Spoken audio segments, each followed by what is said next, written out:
कि रास्ते में ऐसे ही आ रहे थे तो एक बकरी हंस रही थी। कौन हंस रही है? हमने तो कभी बकरी हंसते नहीं देखा महाराज। अरे तुमको क्या मालूम पड़ेगा बकरी हंस रही है कि रो रही? वो तो संत हैं, वो तो प्राणियों की भाषा भी समझ लेते हैं, इसलिए उनको मालूम है कि बकरी हंस रही है। वो प्राणियों से भी बात करेंगे। तो हमने पूछा क्यों हंसे बेटा, क्यों हंस रही है? तो बकरी मेरे से बात करने लगी कि देखो ये कसाई मुझे ले जा रहा है, ये कसाई मुझे ले जा रहा है और खुश हो रहा है। क्या हो रहा है? मैंने पूछा इसमें क्या है? तो इसका काम है ये मार रहा है। तो बकरी ने बोला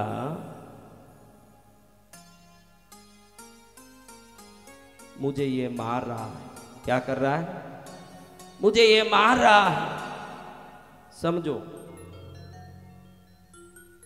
मुझे मारने से जो इसकी दुर्गति होगी उसको सोच के मैं हंस रहा हूं। बकरी बोलती, बकरी भी कसाई के दुर्गति से हंस रही है और आपको वो काटते समय रो रही लग रही है। वो रोती नहीं है, हंसती है कि जो मुझे मारता है उसकी भी गति दुर्गति है। समझ रहे हो? तो महाराज आपको जीवन में कुछ ना आए तो चले। मैं आज एक अच्छी बात बताता हूँ कि आपको पूजा नहीं आता है, सबको न जानामि पूजा न जानामि मंत्रम न जानामि भक्ति न जानामि भजनम। जरूरी नहीं कि सबको भजन पूजा आती हो। किसी प्राणी को देख के आप में दया आ गई कि ये भी मेरे जैसा एक जीव है, इसको भी जीने का अधिकार है। अगर इतना आ गया तो आपकी पूजा भगवान के चरण में सार्थक हो गई। अब भगवान स्वीकार कर लिए आपकी पूजा। दया से बड़ी कोई पूजा नहीं, शास्त्र कहता है। किससे बड़ी पूजा? कौन कौन दयावान है महाराज? अगर मांस मदिरा खाने का आदत है, पीने का आदत है तो थोड़ा इसको छोड़िए। मन जो कहता है वो मत करिए। मैं हरदम एक बात कहता हूं, ये मन का जो गठन हुआ है, ये मजा आए उस चीज को करने लायक गठन हुआ है। मन का जो कंस्ट्रक्शन जिसको बोलते हैं, मन कैसे कंस्ट्रक्ट हुआ है, आपको जो मजा आए वो आप करोगे। नहीं तो पिक्चर क्यों जाओगे, घूमने क्यों जाओगे? तो आपको सावधान रहना है कि जिसमें मजा आए वो काम नहीं, जिसमें फायदा आए वही काम मुझे जीवन में करना। मजा और फायदे में बहुत फर्क है। पिक्चर देखोगे मजा तो आएगा, फायदा क्या है आप बताओ? हाँ, कथा सुनते सुनते मन हल्का हो रहा है ना, ये फायदा है। जिसमें फायदा आए वो काम करो, फायदा आए जैसे काम कर। यहाँ बैठे बैठे दिल कितना हल्का हो रहा है। आप देखो, आपको एक बात बताता हूँ, आप घूमने जाते हो, कौन कौन घूमने गए? घूमने गए ना, 2 दिन 3 दिन घूमने जाते हो, वापस आते ही आप थक के जाके पलंग में सो जाते हो। आप देखो, अगर आपको घूम के रिलैक्सेशन हुआ है, मन को आनंद आया है, तो आपको थकान कैसे आया? आप बताओ। कभी भी बाहर जाके पिकनिक जाके आते हो, आते ही भाई थक गए, एक दिन रेस्ट करेंगे, कल से काम में लगेंगे, बोलते हो कि नहीं? बोलो, आप बोलो। अगर आप गए ही रिलैक्स करने तो आप रिलैक्स होके आना चाहिए कि थक के आना चाहिए? आज युगों से कथा सुन रहे, पंडाल में बैठे हैं, हम कथा देखने जाएं तो भी थक के आते हैं, पिक्चर जाके आते हैं भी थक गए, सो जाएं, पिक्चर देखे तो भी थक जाते हो ना 3 घंटे में। अब कथा से जा रहे हो, अरे कथा सुन के आए, थक गए, सो जाएंगे, ऐसे करते हो क्या? क्योंकि आत्मा को किस चीज से आनंद आता है वो पता है, इसलिए कथा से जाने वाला खुश होके जाता है ना, पिक्चर से आने वाला थक के आता है। दोनों में फर्क है। उसमें थक जाता है आदमी, घूम के आने वाला एकदम थकता है, अरे थक गया, सो जाए। इधर से जाओगे तो थकोगे, डबल ऊर्जा मिली होगी और पावर आ गया, राम जी मेरे साथ है। क्या तो थकान आएगा कि आनंद आएगा? बताइए महाराज। तो हम एक बात कर रहे थे, मैं आपको आज ये बात बोलने वाला था कि आप जो बैठे हो, देखो बहुत अच्छा है कि यहाँ कुर्सी नहीं लगाई और आपको नीचे बैठने मिला, बहुत फायदे में हो। आजकल घर में आप नीचे बैठते ही नहीं हो। ये जो इतने शांति से यहाँ बैठे हैं, खाना भी डाइनिंग टेबल पर। किस पर? पहले तो भी कम से कम तट्टी जाते थे तो एक इंडियन स्टाइल में जाते थे, आज भी एक सीट पर, कुर्सी पर बैठ के जाते हैं। उसमें भी वो तो उसको आप वेस्टर्न सीट बोलो, मैं तो उसको कुर्सी ही मानता हूँ, क्योंकि आप कुर्सी जैसी एक वस्तु में बैठ गए। टट्टी कुर्सी पर, खाना कुर्सी पर, नहाना भी एक स्टूल लगा के या खड़े खड़े करते हैं। या तो नीचे बैठ के तो कोई नहा नहीं रहा, या तो खड़े खड़े शवर बात लेगा, या तो कोई स्टूल पर बैठ के नहाएगा। नीचे कौन बैठ रहा है बताओ? हम नीचे बैठ के नहा रहे महाराज, ये कोई बताए? या तो स्टूल या खड़े रहे। कोई बहुत नीचे जमीन पर बैठते हो नहाने? बहुत मुश्किल है, कोई एक आधे होंगे शायद भाग्यशाली, बाकी कोई नीचे नहीं बैठते। या तो खड़े खड़े शवर खोलते हैं, फुवारा आता है और बड़े आनंद से नहा रहे है ना। आजकल तो होटलों में देखता हूँ नली नहीं है, बड़े होटलों में सिर्फ शवर ही है। जो बड़े होटल में 5 स्टार में ठहरे हो वहाँ नीचे नली नहीं है नहाने का, एक शवर ही है, उसी में से नहाना। आपको मैं बताऊं कि आप कब बलवान बनते हो? ये धरती में जितने खनिज पदार्थ है, ये धरती में गोल्ड है। ये धरती में क्या है? गोल्ड कहाँ से निकलता है महाराज? कापर कहाँ से निकलता है? ब्रॉस कहाँ से निकलता है? ब्रॉन्ज कहाँ से निकलता है? क्वार्ट्स कहाँ से निकलता है? हाँ, फॉस्फोरस कहाँ से निकलता है? दुनिया के सभी खनिज पदार्थ धरती में है। धरती से बड़ा शक्तिशाली तीनों लोकों में कोई जगह नहीं है। इसलिए करंट में हाथ डालो ना, धरती में पैर हो तो शॉक मारता है। अगर बीच में एक तख्ती रख दो, अपने लकड़ी की तख्ती, आपको शॉक नहीं मारेगा। ये शॉक करंट से मारता होता तो लकड़ी रखने के बाद भी मारना चाहिए ना। तो ये धरती को पैर टच करो तो क्यों शॉक मारता? क्योंकि धरती के खनिज पदार्थ में वो ताकत है जो विद्युत को खींच सकता है, वरना आप विद्युत को नहीं खींच सकते। बीच में एक लकड़ी डाल दो, आपको शॉक मारता है क्या? लकड़ी पैरों में हो शॉक नहीं मारेगा, क्योंकि ये खनिज पदार्थ में वो ताकत है जो शक्ति को खींच सकती है। तो जब भी भोजन करते हो आप जमीन पर बैठ करके, बढ़िया एक आसन लगा करके जमीन पर बैठ के भोजन करोगे तो आपकी रीढ़ की हड्डी के एंड में मूलाधार चक्र है। क्या चक्र है? वो है ही पृथ्वी चक्र, उसका नाम ही पृथ्वी चक्र ही है। यर्त चक्रा बोलते हैं इंग्लिश में। और आप यर्त चक्रा को यर्त से टच ही नहीं करे बगैर खाओगे तो वही खाना हजम नहीं करता है, बेहजमी होती है। फिर सुबह उठ करके से बैठे हैं साहब, मैं पूछता हूँ क्यों रो रहे हो? क्यों भाई पेट पकड़ के चिल्ला रहे हो? वो चिल्ला रहा है, हे प्रभु, हे नानक जी, या तो मेरा प्राण निकाल दो या कल रात में खाया हुआ नान निकाल दो। क्या निकालना है? क्या निकालना है? या तो प्राण निकालो या मेरा पेट में फंसा हुआ नान निकालो। वो बेहजमी इनडाइजेशन कैसे होता है? क्योंकि आप भोजन के समय पृथ्वी से टच नहीं होते हो। पुराने जमाने में इसीलिए मट्टी की हंडियों में भोजन बनाते थे। वो पागल नहीं थे, वो मट्टी की हंडी, मट्टी पृथ्वी से निकलती है और उसमें पृथ्वी तत्व होने से आप कहीं भी बैठ के भोजन करोगे तो भी उसमें बने हुए भोजन में पृथ्वी तत्व का अंश आ जाएगा, तो खाते समय हजम अच्छा सा होगा। पहले जमाने में अरबोपति राजाओं के भोजनशाला में भी मिट्टी की हंडी से ही भोजन तो बनती, खाते भले सोने की थाली में, बनती मिट्टी के पात्रों। आजकल आप स्टील में बनाते हो, आपके हर बर्तन स्टील के हैं, और स्टील के बर्तन में खा के शक्ति कहाँ से आएगी? बर्तन जो रसोई बनते हैं, दाल सब्जी, ये सब मिट्टी के बर्तन होना चाहिए। अगर मिट्टी के बर्तन में भोजन बनाते हो तो आप एक साल में देखोगे जो घड़ी घड़ी सर्दी लगती थी, घड़ी घड़ी खांसी आती थी, घड़ी घड़ी जो छोटी मोटी बीमारी आती थी, मिट्टी के बर्तन में रसोई बनाने वाले को बहुत अच्छे से इम्यूनिटी पावर आ जाती है, उसके बाद शरीर में छोटी मोटी बीमारी आती है। इसलिए ये सब में तत्व है। और नीचे आज आपको जबरदस्ती बैठाया गया, नहीं तो आप जल्दी बैठने वाले नहीं। दुकान में कहाँ बैठते हो महाराज? ऑफिस में किस में बैठते हो? टीवी कैस पर बैठ के देखते हो? सोफा, टीवी किस पर? और जितना नरम हो हम इतने खुश होते कि नरम अच्छा सा बढ़िया सोफा है।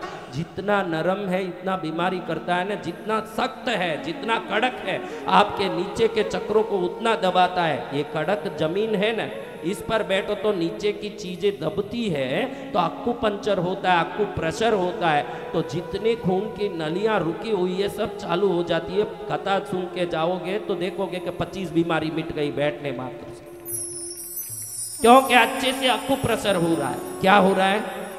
और कहीं भी नीचे नहीं बैठ पाओगे। नेता लोग जो अभी आजकल कार्यक्रम करते हैं पहले से ही कुर्सी डाल के करते हैं, उधर भी कुर्सियां, क्योंकि भीड़ ही पैसा दे के बुलाए, उनको नीचे काम होता है। जो भीड़ पैसा लेके आ रही है उसको पूरी व्यवस्था करनी पड़े। आज भी एक ही जगह भीड़ फोकट में आ रही है, वो भगवान का नाम लेने वाला पंडाली है, वहीं सब फ्री में आ रहे हैं। तो महाराज, मैंने आपको बताया कि पृथ्वी तत्व में बल ज्यादा है। आपने यंत्रों को देखा होगा, आपने कोई घर में यंत्र पूजा करते हो क्या? कोई यंत्र रखा हुआ है क्या आपके घर में? हाथ ऊंचा करो, किसके घर में यंत्र? भाई काफी लोग तो यंत्र भी नहीं रखते हैं। चलो उसका महिमा उनको मालूम नहीं है, मैं समझा दूंगा तो वो भी रख देंगे। मालूम पड़े तो क्यों नहीं रखे महाराज? देखो, हम यंत्र देखेंगे तो उसमें एक चीज देखेंगे कि वो यंत्र के बीच में अंदर छोटा हो या बड़ा, हमारे ये कंधे की तरह एक लकीर जरूर होगा। उस ऐसे गला निकाल दो, अपना सिर निकाल दो, तो फिर एक सीधा लाइन बनता है ना। फिर नीचे पेशाब की जगह तक जाओ तो वो लाइन ऐसे बनेगा। यहाँ पेशाब की जगह समझो तो वो ऐसे बनेगा, है ना, ये त्रिकोण। अब सिर से लेकर के आपके पैर तक जाओ ऐसे, तो ये सिर समझ लो। ये देखो,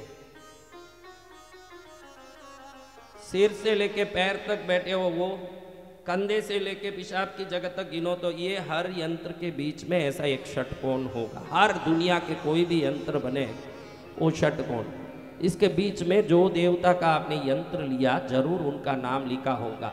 लक्ष्मी नारायण, शंकर जी, पार्श्वनाथ, पद्मावती, कोई भी नाम बीच में उनका नाम होगा। ये क्या दर्शाता है? ये मनुष्य शरीर ही मंदिर है, हृदय में ही भगवान बैठे हैं। अपने शरीर का ही ये चित्र है और इसमें अंदर नाम लिखा। ये एक बात फिजिकल अनाटमी से कनेक्टेड है, हमारे शरीर की जो रचना है उससे कनेक्टेड है। हमारा शरीर देखो, इधर कंधे से नीचे पेशाब की जगह तक ऐसे आता है, ये तो मान लिया आपने। सिर से पैर तक ऐसे आता है, बीच में ये जगह हमारा हृदय है, तो इधर हम भगवान का नाम लिखते हैं। यही एक बात मान लो। अब ये जो सनातन धर्म की परंपरा के अनुसार मानोगे तो 3 शक्तियां सृष्टि, स्थिति और संहार करती है। वो कौन सी नाम की शक्ति? सृष्टि कौन करता है? बोलो जोर से। स्थिति कौन करता है? संहार कौन करते हैं? बोलो जोर से। और 3 उनकी शक्तियां हैं। ये 3 शक्तियां जो सृष्टि, स्थिति, संहार करते हैं, इनकी 3 शक्तियां हैं, जिसको आप सरस्वती, लक्ष्मी और पार्वती कहते हो। ये तीनों 3 काम करते हैं। पार्वती शक्ति देती है, लक्ष्मी समृद्धि देती है, सरस्वती ज्ञान देती है। 3 लोगों की 3 शक्तियां। तो आप देखोगे कि ऊपर की 3 शक्तियां 3 पुरुष शक्तियां और नीचे की 3 शक्तियां 3 स्त्री शक्तियां हैं। इससे वो यंत्र बनता है। यानी ये 6 के आधार पर ही सब बनता है। अभी देखो, आपको निकोला टेस्ला का एक सिद्धांत सुनाता हूँ। निकोला टेस्ला का सिद्धांत है 369। आप जरूर एक बार आज घर जाने के बाद 5 मिनट टाइम मिले तो निकोला टेस्ला ऐसे टाइप करना।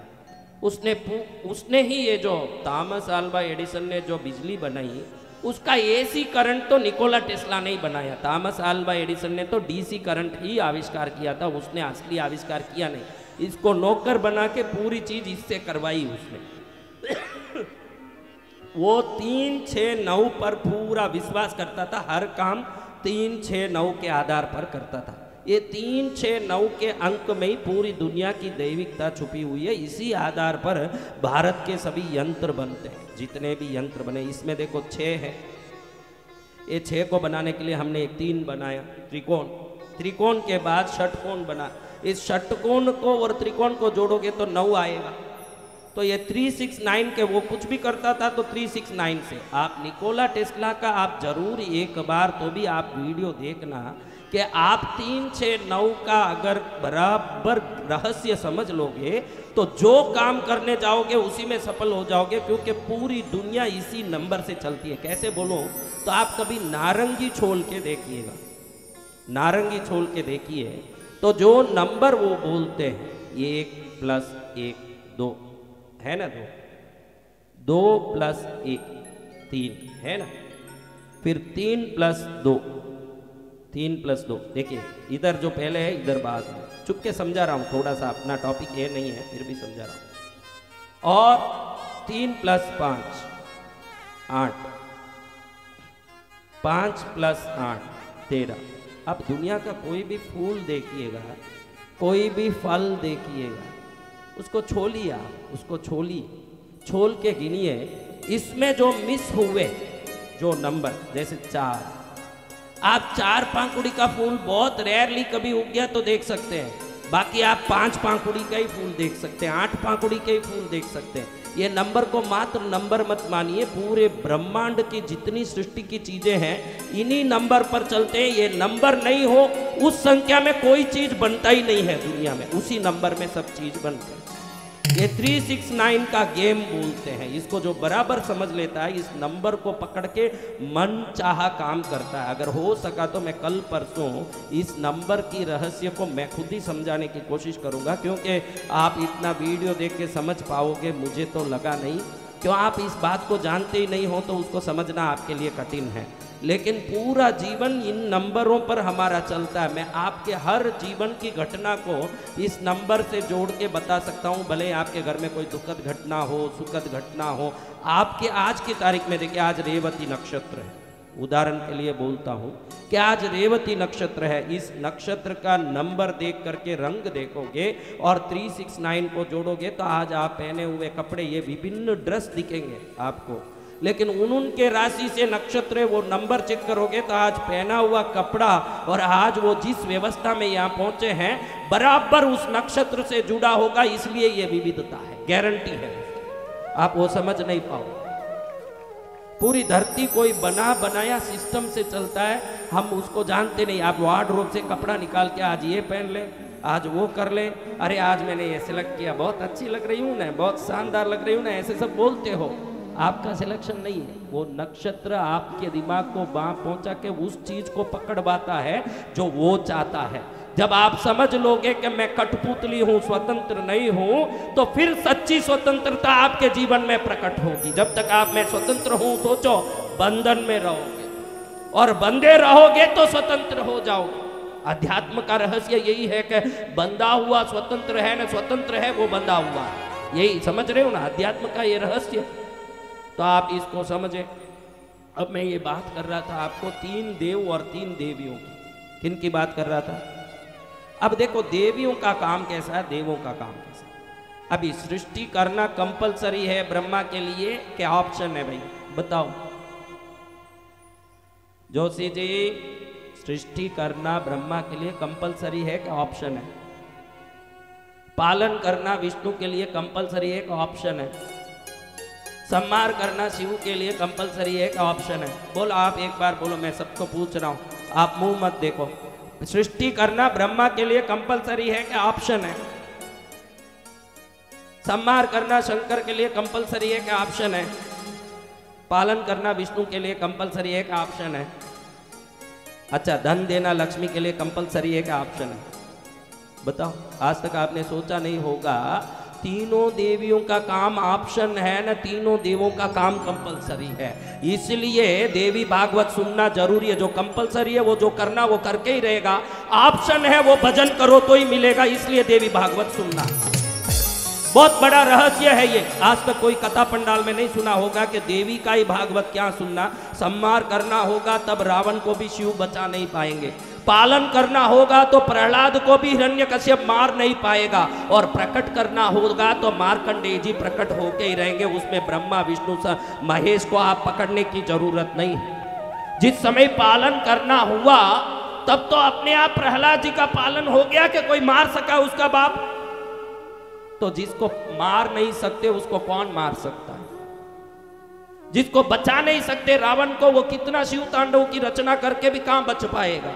और जिन मार्कंडेय जी को जन्म लेना ही था तो उनको बगैर जन्म लिए कौन रोक सकता है। ये तीनों घटना बताती है कि जिसको जन्मना है उसको ब्रह्मा का काम नहीं, जिसका पालन होना उसको विष्णु का काम नहीं है, और जिसको मरना है संहार करता शिव, उनका ही खास भगत रावण, उसको राम ने मारा। तो संहार किए बगैर भी किसी का संहार होगा, क्योंकि वो कंपलसरी है। क्या है और सरस्वती ज्ञान देना कोई कंपलसरी नहीं है, ध्यान रखना कि सब अगर कंपलसरी होता, सब मरते हैं, हम सब जन्मते हैं, ये कंपलसरी है कि सब ज्ञानी हैं, ये कंपलसरी है? बताओ। तो सनातन धर्म में बहुत सोच समझ के चीजों को रखा है। ज्ञान सब में होगा जरूरत नहीं है, सरस्वती की जो आराधना करेगा उसमें ज्ञान है। लक्ष्मी सब में होगा जरूरत नहीं है, लक्ष्मी की भजन लक्ष्मी देगी। पार्वती की सेवा करें वो शक्तिमान होगा। लेकिन मरना संहार हमारा एक दिन गारंटी है कि कोई उसमें छूट फूट है? बताओ महाराज। तो तीनों देवता कंपलसरी काम करते हैं ना, तीनों देवी ऑप्शन वाली काम करती है। और ऑप्शन वाली चीजें आपको चाहिए। क्या चीजें? ये तीनों चीजें बहुत आवश्यक है। धन हो, शक्ति नहीं हो, भाई आप बहुत बड़ा पैसा वाला है, कार भी, तो बुरुने सुल्तान के बारे में सुना हो, उसका कार भी गोल्डन का है। फिलहाल में किडनी का डायलिसिस करा रहा है, अभी तेरा कार गोल्डन का, गोल्ड का कार है, लेकिन तू किडनी डायलिसिस में सो रहा है, तो गोल्ड कार किसी काम का है महाराज? बोलो। तो अब धन है, शक्ति नहीं है, कोई काम आएगा? शक्ति और धन है लेकिन ज्ञान नहीं है, मूर्ख है, महामूर्ख, उसको वो धन का कोई आनंद आएगा? ये एक से दूसरी देवी अभिन्न है। आप कोई भी धन को खाली पकड़ के बैठोगे, मैंने अरबों पतियों के घर में संकट बहुत देखे, बहुत बड़ा पैसा वाला है, गुप्त रूप से कृष्णगिरी आता, गुरुदेव से मिलना। वो लोग बोलते हैं कि महाराज किसी को आज भी अलग से मिलते नहीं हैं, उनका स्वभाव नहीं, किसी को मिलते हैं पंडाल में ही मिलते हैं, दर्शन करना वहीं करो, अलग से किसी से बात। अरे हमको बात करना। फिर हमारे शिष्य पूछते हैं क्या तकलीफ है, क्या परेशानी? नहीं, बेटा थोड़ा बाहर शराबी बन के घूम रहा है, तो बहू का दूसरे के साथ संपर्क हो गया, वो भी अलग आदमी के साथ घूम रही है। मेरी पत्नी भी कहने में नहीं है, खूब धन है, क्या करूं, मेरे घर में शांति नहीं है। पत्नी औरत को दूसरे आदमी को रखी हुई है, बहू दूसरे आदमी को रखी हुई है, बेटा कहीं दूसरे कनेक्शन में पड़ा। इस बाप का धन कोई खुशी देगा महाराज? तो मात्र धन मांगने मत जाइए, घर में शांति और सब लोगों की प्रेम एकता भी मांगिए। धन बहुत चाहिए, धन बहुत चाहिए। एटीएम के वॉचमैन भी धन के बाहर बैठा है, मौज नहीं ले पाएगा। कहीं आप बहुत पाके एटीएम के वॉचमैन न बन जाओ, खाली धन के वॉचमैन जैसे बैठ करके उसका ध्यान देने कि भाई बहुत धन है, हम उसको ध्यान देने वाले।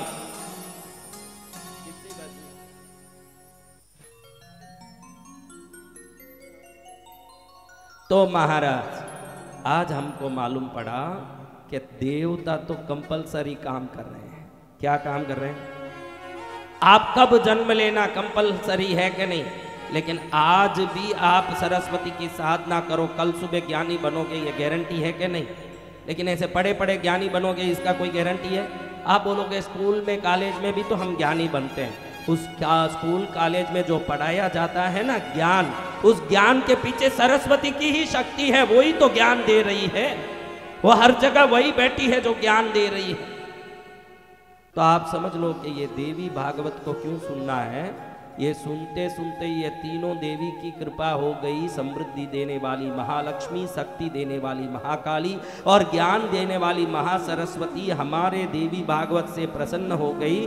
तो जिस ऑप्शन को पाने के लिए तरस रहे वो कौन बनेगा करोड़पति का अंतिम ऑप्शन बटन की तरह ये हमारा कथा का ऑप्शन है। अगर ये सही बटन दब गया, आपको भी ज्ञान गुण शक्तिवान बनने से कोई नहीं रोक सकेगा। आप भी कल्याण के पात्र बन जाओ, है कि नहीं? बोल महाराज। तो चलो आज हम कुछ सुनने बैठे हैं, तो सबसे पहले ये त्रिगुणात्मक शक्ति के बारे में 5 मिनट समझें, फिर हम यज्ञ पूजा में। मैं कल देख रहा था कि यहाँ के लोगों को यज्ञ के बारे में समझ नहीं है। इतना मैं कैसे समझ लिया? क्योंकि वो बीच बीच के उठ के जा रहे थे यज्ञ के समय। कथा में कोई नहीं उठे, लेकिन यज्ञ से उठ रहे थे। उनको लगा कि कोई मंत्र बोल रहे पंडित जी और धुआं निकल रहा है, उसमें हमारा क्या है?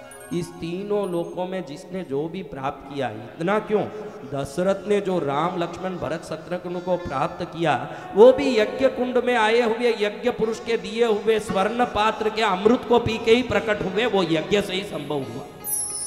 यज्ञ में देवता बैठे हैं और वो देवता मुझ पर कृपा कर रहे हैं, ये विश्वास आ जाए। क्योंकि अग्नि के बगैर किसी जगह पर देवताओं की स्थिति नहीं होती। देवता अग्नि में ही आते हैं। किस में आते हैं? इसीलिए अग्नि पूजा हमारे इस भारत की परंपरा में पहले से रही, क्योंकि कोटि सूर्य के समान तेजस्वी देवता दूसरे किसी में प्रवेश नहीं कर सकते। भाई हाथी घुसना हो तो हाथी घुस सके उतनी जगह हो तो ही हाथी घुसेगी ना महाराज। तो देवता जिसमें घुस सके उसी में देवता घुसेंगे। आपको आज एक बात बता दूं तो अग्नि का आपको बराबर समझ पड़ जाएगा। मैंने कल ही आपको पूछा, आज वो बता दूं मैं कि दीपक क्यों करते हैं। बोलो दीपक क्यों करते हैं महाराज? கொஞ்சம் மெதுவா பண்ண வேண்டியது, நான் வந்து மெதுவா சேர போறேன், ஒரு 10-15 நிமிஷத்துல சேருவேன், அதுக்கு முன்னாடி ஏதாவது பண்ணாதீங்க, शांतமா இருக்க வேண்டியது। तो महाराज क्यों दीपक करते हैं?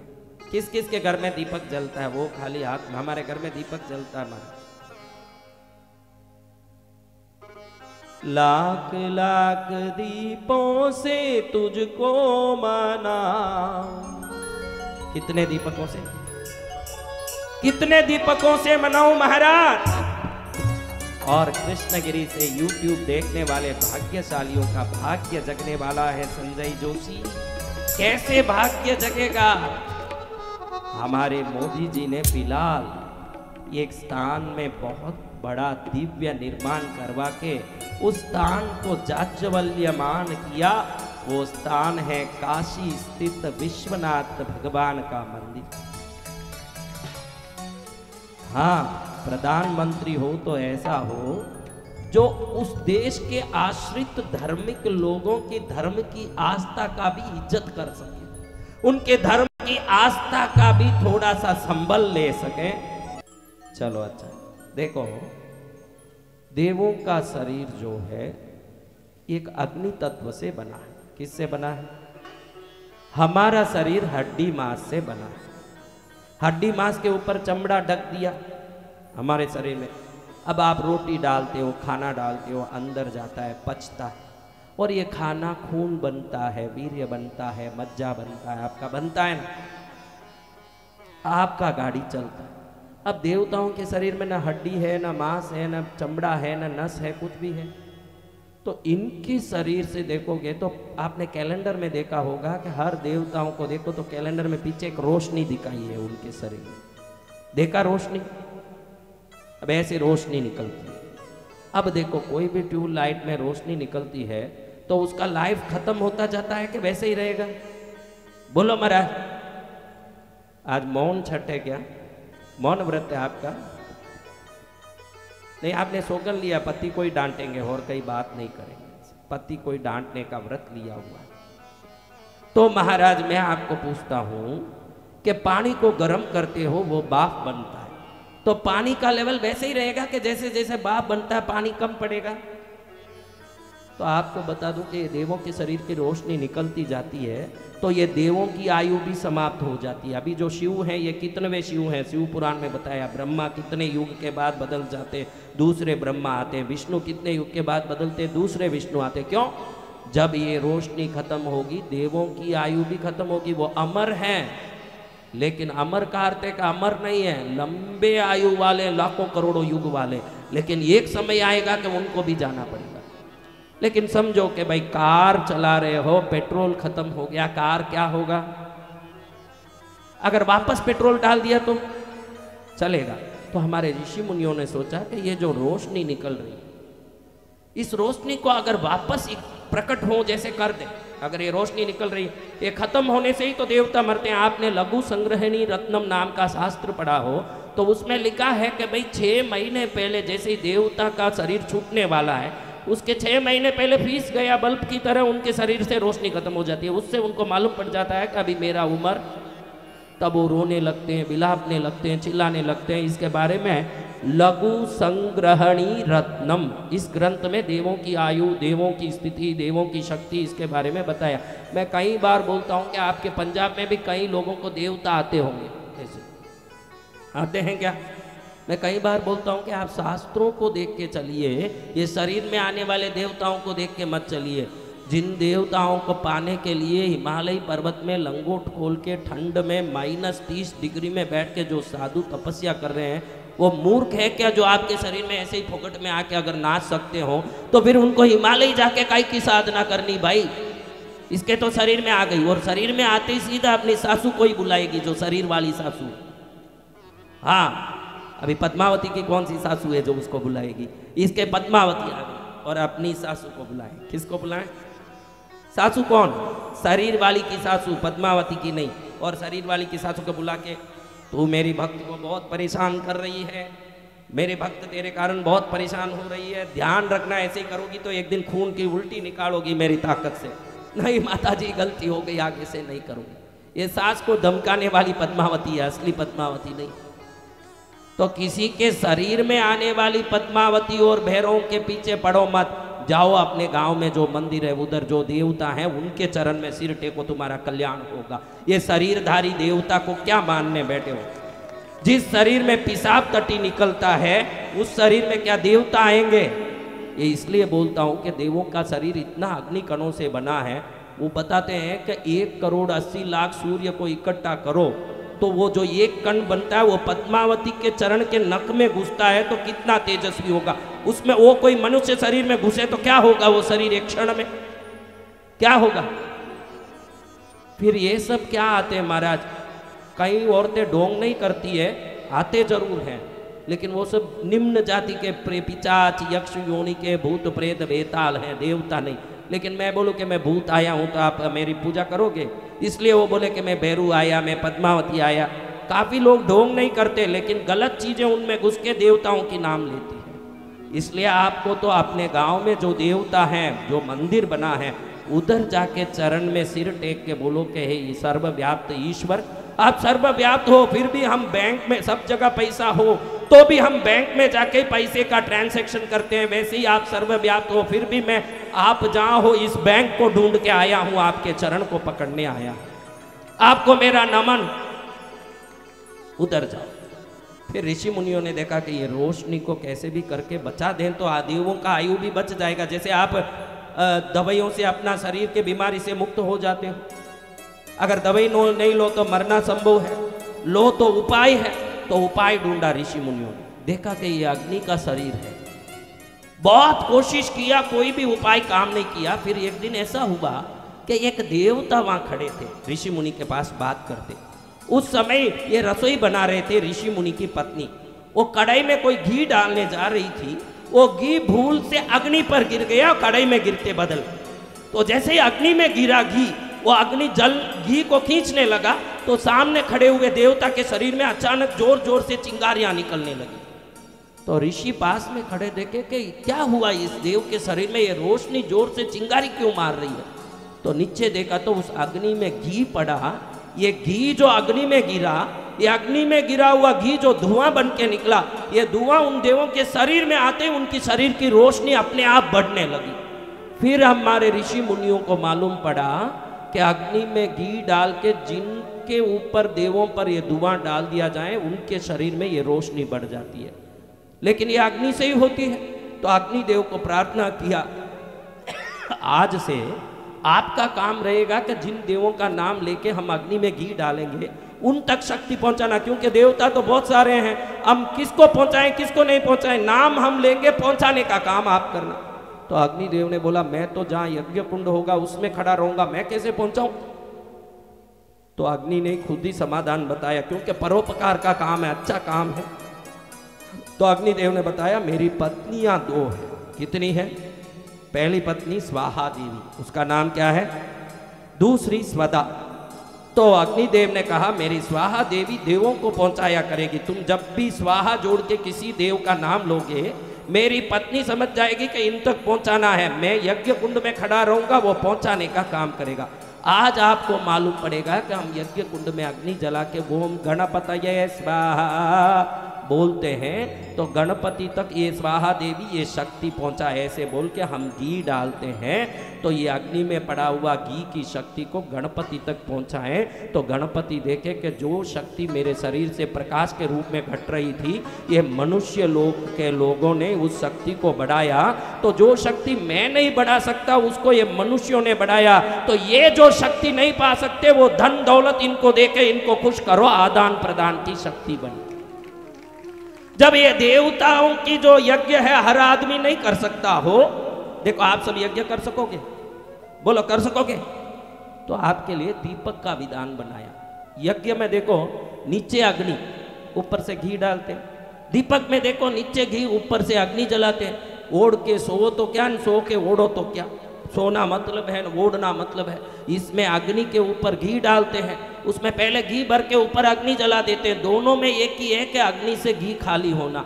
आप जिस फोटो के सामने वो दीपक रखते हो, घी जैसे जैसे खाली होता है वो उन देवों के शरीर में शक्ति बनता है। तो आपके कुल देवी, आपके देवता जिनको दिया जलाया, वो देखते हैं कि इन्होंने मेरे शरीर में प्रकाश बढ़ने के लिए घी का दिया जला के अग्नि से जोड़ के मुझे शक्ति दिया, तो इनके घर में जो कमी है उसको पूरा करने का आशीर्वाद मैं दूं। ऐसे आपको आशीर्वाद देने का काम देवता दीपक से करते हैं। तो आज से कोई पूछे कि दीपक क्यों करते हैं, हमको मालूम नहीं है महाराज। हमको मालूम है महाराज कि देवताओं के जो शरीर में शक्ति बनती है ये दीपक से बनती है, और हम दीपक जला के उनको शक्ति देते हैं। वो हमारे जीवन में जो कमी है उसको बढ़ने की शक्ति देते हैं। ये आदान प्रदान की ताकत मात्र दीपक से आता है। इसलिए घर घर में दीपक जलना है। मोमबत्ती जलाने से कुछ नहीं होगा।